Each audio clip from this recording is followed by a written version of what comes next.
বন্যা দুর্গতদের উদ্ধার করতে গিয়ে নিজের হাঁটুতে সিঁড়ি বানিয়ে অসুস্থ ও গর্ভবতী নারীদের ট্রাকে উঠিয়ে দেশব্যাপী ভাইরাল হওয়া বাংলাদেশ সেনাবাহিনীর ল্যান্স কর্পোরাল সেই কাজী সুজন এবার নিজ এলাকায় গড়ে তুলেছেন বৃদ্ধাশ্রম।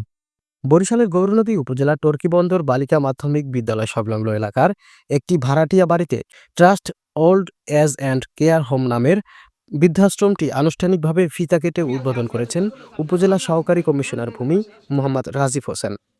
উদ্বোধনী অনুষ্ঠানে সেনা সদস্য কাজী সুজনের সভাপতিত্বে অন্যান্যদের মধ্যে বক্তব্য রাখেন গৌরনদী হাইওয়ে থানার officer in charge OC Mohammad Aminur Rahman, দৈনিক জনকণ্ঠ পত্রিকার বরিশালের staff reporter Khokon Ahmed Hira, London প্রবাসী ব্যারিস্টার রুমান ইসলাম, গৌরনদী মডেল থানার সেকেন্ড অফিসার এসআই সুজন, সাংবাদিক এস এম মিজান, হাসান মাহমুদ সহ অন্যান্যরা। পুরো অনুষ্ঠানটি পরিচালনা করেন সেনা সদস্য কাজী সুজনের প্রতিষ্ঠিত গৌরনদী ব্লাড ডোনার্স ক্লাবের পরিচালক ইমরান ইবনে আমিন। উদ্বোধনী অনুষ্ঠানে কেক কাটার পর দোয়া মোনাজাত করা হয়।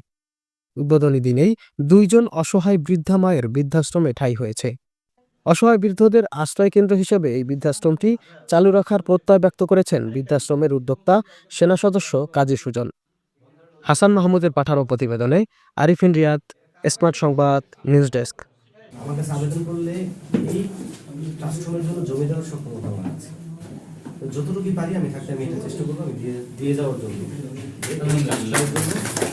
আমাদের অবহেলিত পিতামাতা অর্থাৎ বৃদ্ধ যারা থাকবে তাদের যেন সুন্দর এবং ভালো একটা পরিবেশে তারা ভালোভাবে মৃত্যুর আগ পর্যন্ত এখানে ভালো থাকতে পারেন সেই আশাবাদ ব্যক্ত করি।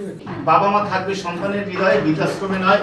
খ্রিস্টানে যেন কোনো বিদ্যাদের আশ্রয় না হয়, কারণ আমাদের মানবিক বিবেক যেন জাগ্রত হয়। বৃদ্ধাশ্রম যে কোনো বাবা মায়ের শেষ ঠিকানা যেন না হয়।